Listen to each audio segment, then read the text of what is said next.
Am I the only one who wants to know the why before I do something?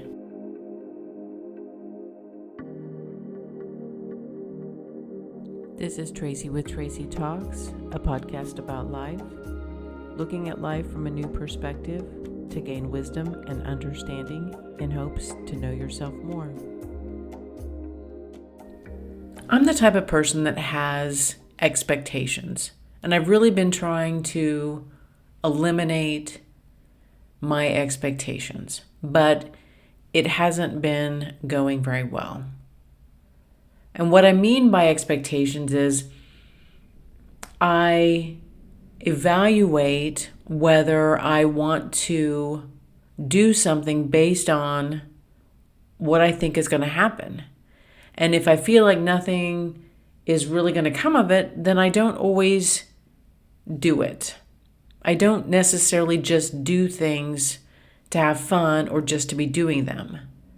I always think about the potential gain or improvement or possibility.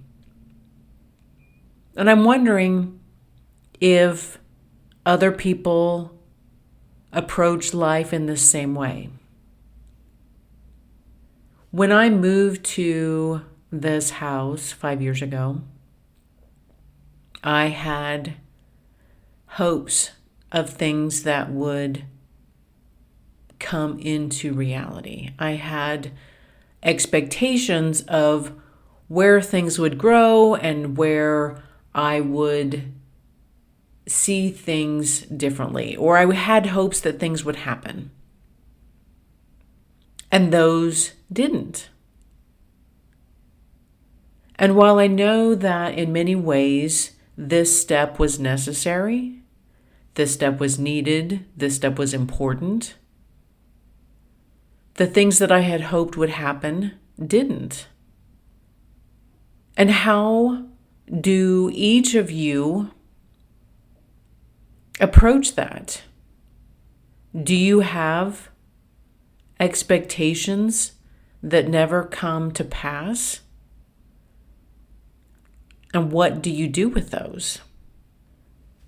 I'm doing so much reflecting right now, and I'm trying to basically look at all of the emotions that I have accumulated for the last 5 years. I'm trying to look at them and think, okay, I had this and it didn't work out. And what do I do with that?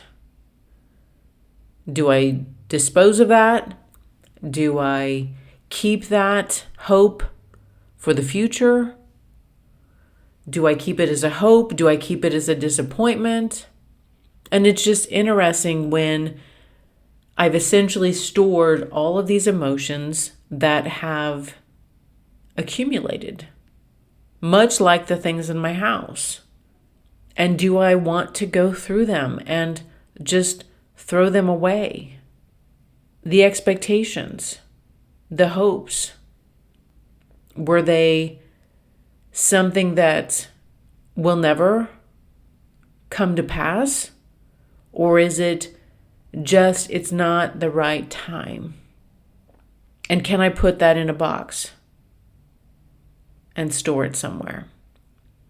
And maybe that's where I'm at. Instead of just carrying all of these emotions in me at all times, clouding my current reality,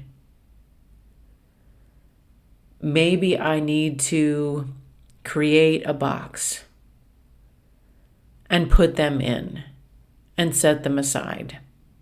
Women, for the most part, I wouldn't say we compartmentalize very well, that everything is connected to everything, and then all of those emotions we can feel at the drop of a hat. We can connect to all of them. That's probably not the best way to live, is to always connect to everything at the same time. Are you someone who has things work out as you hope they will? I mean, are you someone that you see something and you want it to happen and it just does?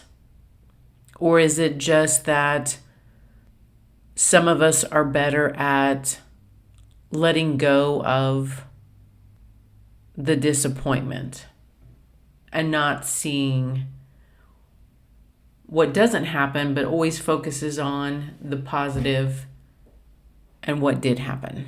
I don't know. Even though I had expectations of certain things happening, other things happened. And those have been positive for me. It's just this figuring out of where I push to create things and make them happen, or I simply allow for life to unfold as it's going to. Everyone experiences disappointment, and it's just a matter of what do we do with that? And do we allow that disappointment to keep us and hold us back? And the answer is no. I just keep pushing forward every single day. Oftentimes I look at that disappointment as, well, I guess it just isn't the right time. I'm not one of those people that's going to keep me from waking up every day and trying. It's not going to stop me. It's not going to hold me back. It's not going to break me. People will often say that, when you have to work really hard for something, then you appreciate it more. But sometimes it's just like, can't it just be easy? I mean, can't I appreciate it and have it be easy?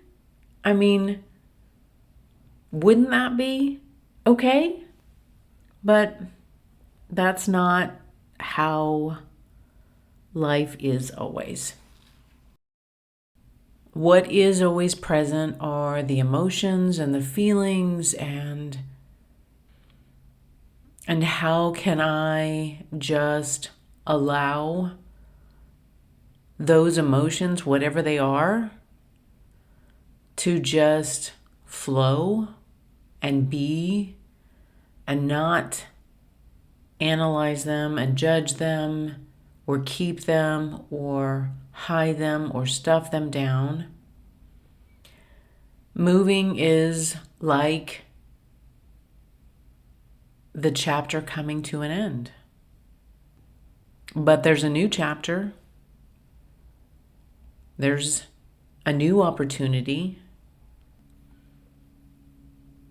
The story isn't over yet. I'm not at the end. I'm simply starting a new chapter.